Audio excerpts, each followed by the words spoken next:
Hi, and welcome back to Flashback. This is the show where I go back in time to the first game in a long-running franchise and see if it still holds up.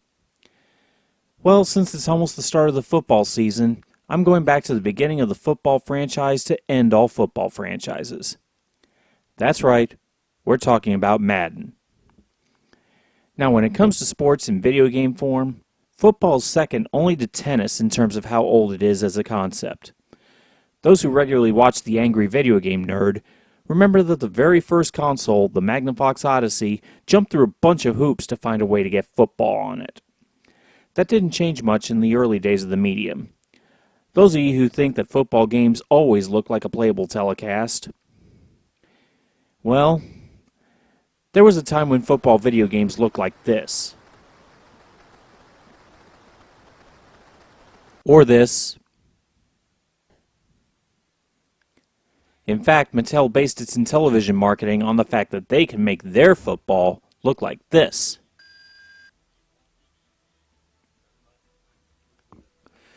By the way, all this footage was from Atari and Intellivision compilations I have on the PS2 and Xbox. You can probably tell that from the Intellivision controller popping up during play calling screens. Anyway, football games did get much more sophisticated quickly. Plenty of people still tout the gameplay of Tecmo Bowl on the NES and Tecmo Super Bowl. However, the game changed forever at the dawn of the fourth console generation when Electronic Arts, back when they still had respectability in the games industry, approached the legendary coach and commentator John Madden about endorsing their new football game. Endorsed sports games were a big deal in the late 80s and early 90s, as seen with John Elway's quarterback. By the way, doesn't John Elway's face on the cover look creepy? Evander Holyfield's Real Deal Boxing, and Arnold Palmer Tournament Golf, which I reviewed for DefunctGames.com years ago as part of the Defunct Games Golf Club. Check it out after this video. Mr. Madden apparently told EA that he would only endorse a football video game if it was exactly like the real thing. I guess you can easily tell whether he was impressed or not. Now, technically, the first iteration of John Madden Football was released in 1988 for the Commodore 64, Apple II, and DOS. However, home computers were still too expensive for most households at that time, limiting the game's reach. That's why I'm not covering that one. I'm actually covering the first console release, which showed up on the Sega Genesis in 1990. Now, if you're one of those fans who gets all anal retentive about the team rosters being true to life or the uniforms having the proper colors and patterns, you might as well stop looking at this game. Take a look at the title again. Notice three letters that are suspiciously absent. That's right, the first Madden did not have the NFL license, nor did the second one for that matter. Madden wouldn't get the NFL license until the 93 installment. I guess it's little wonder that Madden 93 was the game that showed up on the 20th anniversary edition of Madden 09. Anyway, because of the missing licenses, there are no team rosters, there are only 17 teams, one of which is an all-Madden bonus team. The teams are only referred to by the city or state, or region in the case of New England, and while the colors are close enough to the real deal, there are no team logos. I know there are some people who can't bear the idea of playing a football game that doesn't have the NFL license. If you're one of those people, turn away from this game now. However, I'm not one of those people. I'm more concerned with gameplay than whether the Baltimore Ravens have the right colors on their jock straps. Now, unlike my last flashback where I had a personal history with the original Tekken, I actually never played the original Madden until I decided to do this video. I am approaching this game with a completely fresh pair of eyes. Incidentally, please excuse any issues with the footage. I didn't play this game on an emulator, but on an actual Genesis. Anyone who's ever tried to capture footage from old consoles knows it can be a real pain in the ass. There are 3 game modes. Strangely, the mode labeled Regular Season is actually not a season mode, but Exhibition Play. I found that rather confusing. The Playoff mode actually has passwords. It may not be the game saves we're used to today, but at least no one has to try to play through the whole playoffs in only one sitting. There's also a sudden death mode which, admittedly, seems rather pointless. Why would anyone want to skip straight to the overtime? The quarter length can be set as well. I normally play with the proper 15-minute quarters whenever I play football, though that's not always possible, like when I play Blitz the League. Now graphically, the game is just okay.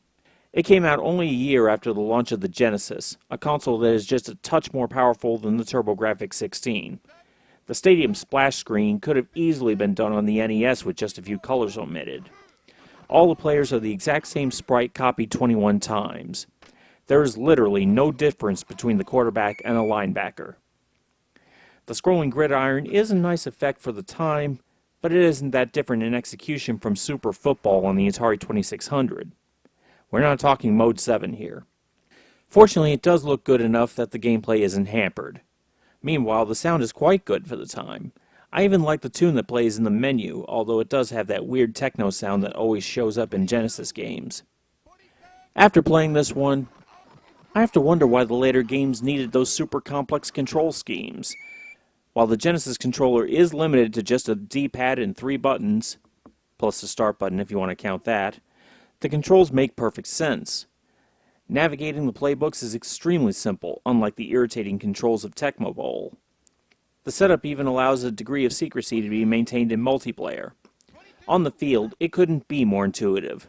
A for audibles, B to switch players, and C is the general action button, handling snaps, passes, and tackles. I did notice a few weird things. Thanks to later football games, I got used to them automatically setting up for passes just by choosing a pass play. Here, I had to hit the C button before a pass could even be attempted. I didn't realize that until later and actually ran my quarterback for touchdowns without intending to.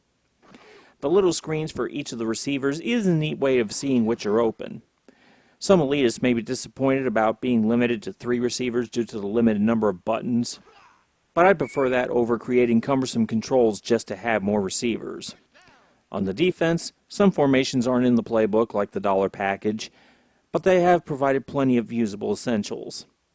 After the snap, the B button does a great job of switching to the defender closest to the ball carrier. Some of my best defensive plays wouldn't have worked without that. About the only part I've had trouble with is the kicking. Kicks can't be aimed, which has created issues whenever I needed to punt. There's only 1 meter, which dictates both power and accuracy, and it tends to move too fast. It never caused problems during the extra points, but was a frequent headache during field goal attempts. I am frankly amazed at how well the first Madden on Genesis has held up.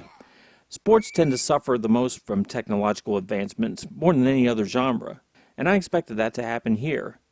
However, the first Madden was still very playable. The essentials of the sport are fully intact. Anyone can pick it up and play. Now, if you're one of those stuck-up fans that can't bear the idea of no official teams or players, don't bother. However, if you want a fun game of football without all the bullshit in current games, drop a couple bucks and check this one out. Thanks for watching Flashback. If you like all this retro stuff I've been doing, give the video a like, a comment, and maybe even subscribe to the channel. These flashbacks are done alongside Let's Plays. I also do written gaming stuff on Vocal. The link for that is on my channel.